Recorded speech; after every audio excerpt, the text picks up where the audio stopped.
this presentation, I'm going to go over some of the symbols that we find in Lantern's programming language. And people have asked me, like, what programming language is this? And that's actually not a stupid question at all, because nowhere does it actually say what language Lantern uses. But Lantern's language is a subset of the C programming language, which is a very, very important programming language. C has been around a long time, and it is the ancestor of many, many other programming languages. So if you know Java, as some students do, if you've seen Java, then the syntax of Lantern's language is very, very familiar. It's almost a no-brainer to use Lantern's language.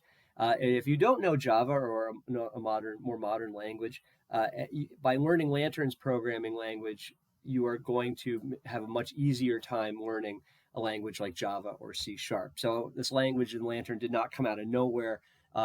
It was really created specifically to help people that knew a language already adapt to Lantern, and also help people that have not seen programming before learn these other languages. So again, I put a lot of thought into how this was going to work.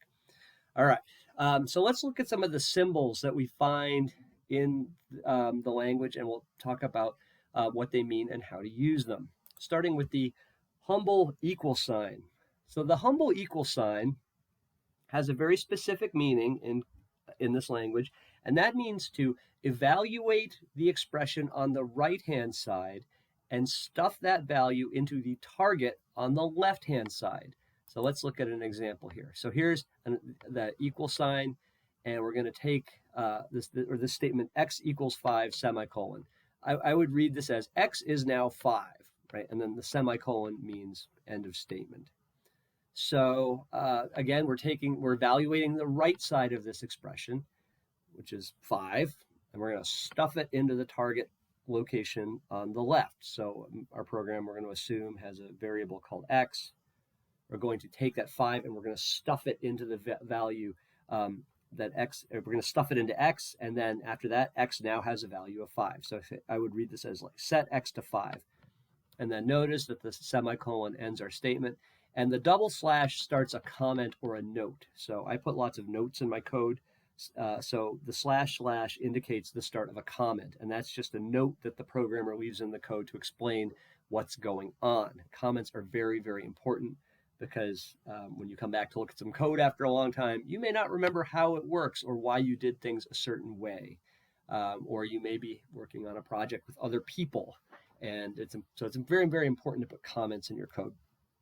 But the takeaway here is that the X means to evaluate the expression on the right and stuff it into the target location on the left.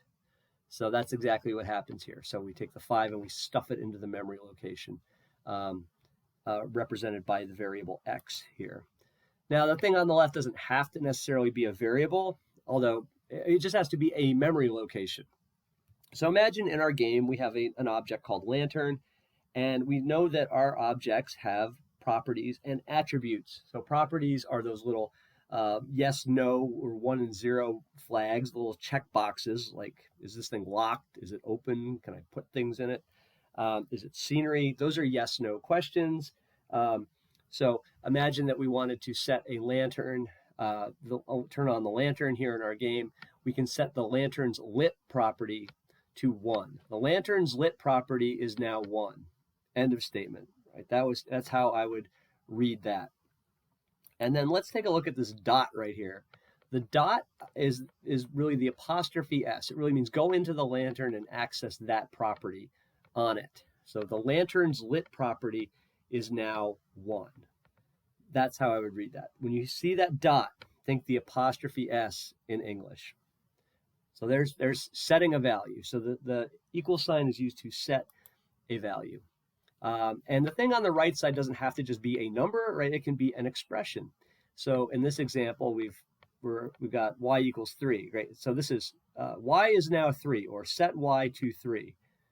So now if y has a value of 3, what is the next thing going to do? Well, the next statement says take the value of y, add 5 to it, and put that in the memory location represented by x. So take y, add 5 to it, and stuff the result into x.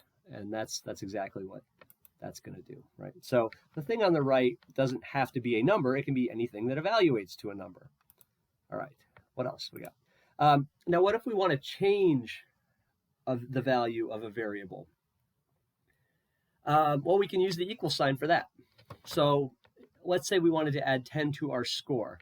So what we can do is on the right side of the equal sign, we can take our variable that we want to change, add or subtract some number from it, and then assign it back to itself.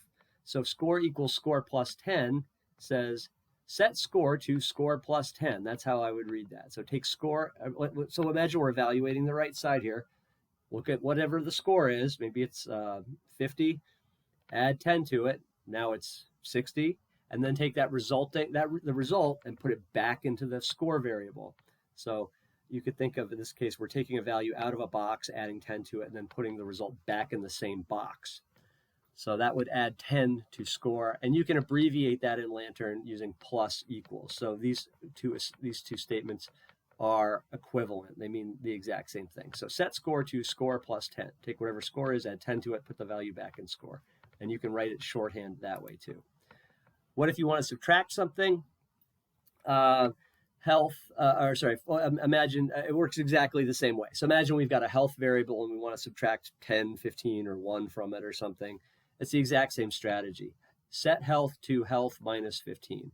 Take health out of whatever, look at the value of health, subtract 15 from it, and take the result and put it back in health. And then you can shorthand it that way. You see here, minus equals is a shorthand for, this expands to health equals health minus 15. This is the second line here is a shorthand way of writing that first line. Now, Lantern also supports post-increment and post-decrement. So if you want to add 1 to a variable, it's that variable plus plus. Health plus plus, score plus plus, health minus minus. Plus plus means add 1 to something, minus minus means subtract 1 from something. Again, those are just shorthand ways of writing those expressions. Now, it's worth mentioning, Lantern's variables they're only single bytes, which means that they cannot store values bigger than 255 for reasons which I will explain in a separate video. So 255 is the biggest value you can have in a variable, and you can't have negative numbers. So if your health is 0 and you subtract 1 from it, your health actually becomes 255. This is kind of like an odometer rolling over backwards or something. So, or imagine you have a countdown timer and you count down from 0, and then it's just like the numbers just roll over basically. So, so there's no such thing as negative numbers as far as our Lantern variables, and we have to be careful sometimes to make sure that they don't roll over. So imagine you have your health is, you're trying to subtract a random number from health. You just want to make sure that you land at 0 and don't go negative. But the videos on combat and health kind of explain all this. But just be aware that Lantern's variables were architected around, ease, whatever was easy for me to implement, but they're designed to just fit in a single byte of data. It turns out that this is not a big limitation. It turns out, you can make your score go from 0 to 100. That's fine. I've never really found a situation where I needed big numbers or negative numbers. Turns out like the byte seems to be fine. But just be aware that the biggest number you can have is 255 because values are a single byte long. All right, well, now we get into another operator. This is the equality operator, the double equal sign, the test for equality. This is very different from the last operator we saw. It's very important that you understand when to use the single equal sign and when to use the double equal sign. So the double equal sign is a question. It means, is the thing on the left side equal to the thing on the right side? So let's take a look at some examples of that. So this is a test. This is a question. Are these two things the same? And so let's look at this example here. We have an if statement, and it says, if health is equal to 0, then I want to print you have died. A print line, you have died. If health is equal to 0, this is a test. Is health equal to 0? If the answer to that question is yes, we are going to execute the code inside of the curly braces. If health is equal to 0. If the answer is yes, we do the stuff in the curly braces. So you will see these double equals inside of the conditions after an if statement. So if you're never going to see double equals down here inside of the curly braces. It wouldn't make any sense. So the double equals is a test. Is this test true? If it is, then we're going to do the stuff inside of the curly braces. So the double equal sign is really a question. Are these two things the same? Now, if you want to ask if two things are the same, now we know how to do that. But what if you want to ask if two things aren't the same? What if these two things are different? Like, what if the player's location isn't the temple or something like that, right? What if the player's location is not the lifeboat? How do you ask is not? That is exclamation point equals. The exclamation point is read as not. So when I see this not equal to, you can read it just like it's written there. The exclamation point means not equal to. So let's look at an example here. If your health is not equal to 0, print you are still alive. So exclamation point equals is a test. Are these two things different? If these two values are different, then we're going to execute the code inside of the curly braces, which prints the line, you are still alive.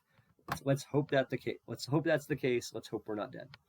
All right, so the double equal sign means test for equality. Are two things the same? The exclamation point equals is, are these two things different? Equals and not equals. Those are, you will always see these in the parentheses following an if statement. There are other operators as well for comparing things. So you can ask is less than, greater than, less than, or greater, this is greater than or equal to, or less than or equal to. Sometimes people get confused, just like my kids were taught, remember the crocodile, this is a hungry crocodile and the crocodile eats the bigger number. This is X less than Y, or is Y greater than X? Is X greater than Y? Think of that as like the hungry crocodile. So that we have these operators as well, and these can be useful for testing the values of, like, is my health less than 100? If it's less than 100, add 1 to it. That the way we'd recharge the player's health or something like that. Okay. Now we have two other operators that are very, very important, and that is and or. These are logical operators. If this is true, and that's true, or that's true, then we want to do something. So how do we express that concept of and or in our programming languages? Well, the double ampersand, shift 7 means and you see this like on, signs and stuff like, Johnson and Sons piano movers or something. This symbol means and. So the double ampersand means and. When you see that in your code, just hear it in your head as and. So and is used to test two expressions to see if they're both true. So let's take an example here. Like, am I wearing a left shoe and am I wearing a right shoe, right? Like I have to be wearing both of those shoes for this expression to evaluate, or for the answer of that question to be yes. So let's look at this example here, and there's our double ampersand, our and operator.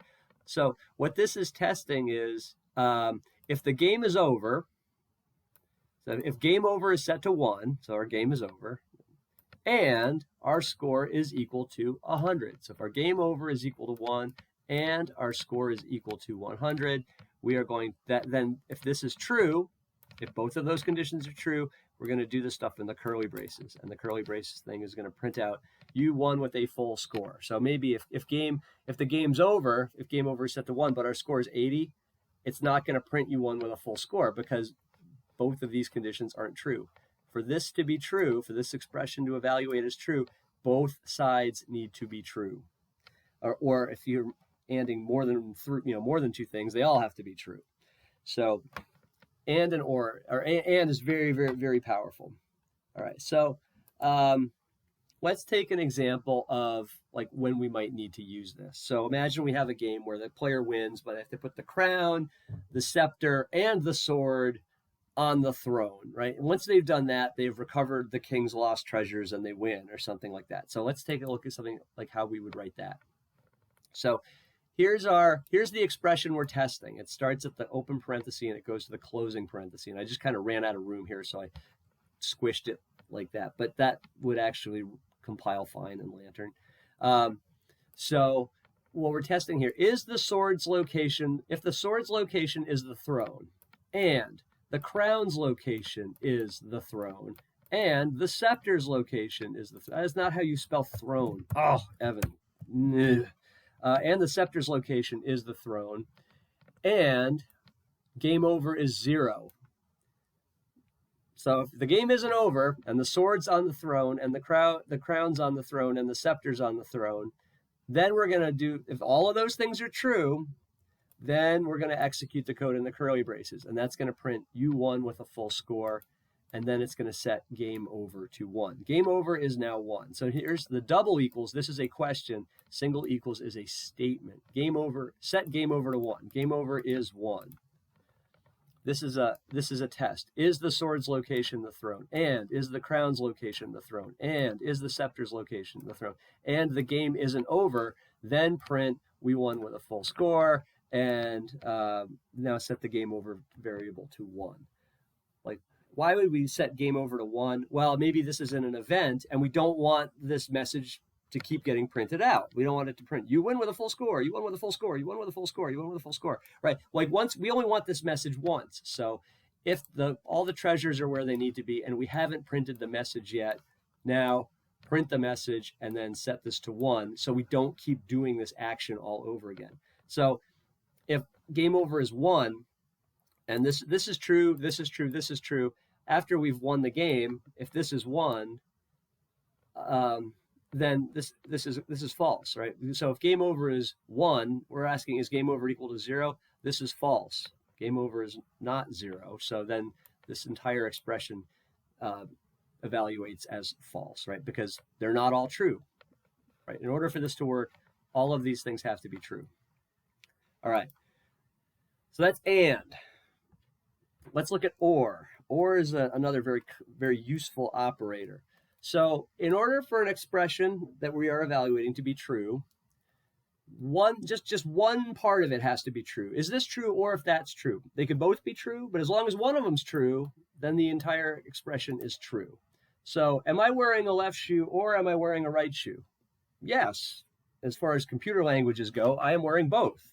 But I am wearing a left shoe and I am wearing a right shoe. So those are both true. Those are both true. Let's look at an example where we would use or. So imagine we have a game where we have to reach one of 2 locations. Maybe there's like, I forget what I'm doing in this slide. I think maybe I had a lifeboat or something. No, I'm good. So let's say we have to reach the roof or the parking lot to win this game. And we can't be in both locations simultaneously, right? But as long as we reach one of those 2 locations, it's like maybe we've escaped the building where some madman planted a bomb or something. So let's take a look at this. So or is the double pipe. And let's go back to that slide. So here's the double pipe. The double pipe is right above the enter key. So there's our double pipe right there. So let's look at our double pipe. So if this is saying if the player's location is the roof or the player's location is the parking lot, print line, you escaped, right? So if we can't be in both of these, we can't be in 2 places at once, right? But if this is true or that's true, then the answer is yes. And then we do this stuff inside of the curly braces, which is print line, you escaped, right? So notice if as long as this is true or that's true, this entire expression is true, and then we execute the code inside of the curly braces. Now, hopefully, I don't know if I need to include this here, but if you look at this now, after what I've told you, hopefully the glaring error here jumps out at you. Now, if you don't know what it is, you want to think about it, pause the video and think about it. But the answer here is that we are asking a question. Is lives equal to 0? That is not what this is doing. This is setting lives to 0. This is wrong. This is not what we want to do. If we are testing an expression, if we are saying, are these 2 things the same? That is the double equal sign. So inside of these parentheses, we should never have just a single equals. We should always have the double equals. Are these two things the same? That's the double equals. All right, and then just to recap, what we talked about here, the single equal sign assigns a value to something. It sets it means take the thing on the right and stick it in the memory location on the left. The double equal sign is a comparison. It's are these two things the same? Exclamation point equal or not equal means are these the two things different? And the double ampersand means and the double pipe means or. And we could probably throw in there the dot operator is the apostrophe S. Like remember the lantern's lit property, the player's location, right? So that means go into an object and grab out one of its properties or attributes. So there it is. If you can just wrap your head around single equal sign, double equal sign, not equal to, and or, it is amazing what we can actually do in our adventure games just with those simple constructs. So there you go. I hope this was helpful. If you need help, you're still vague on this, just ask me for help. I'll be happy to explain it again, but hopefully this will make what you see in the videos more transparent, and this will get you on the way to writing your own code.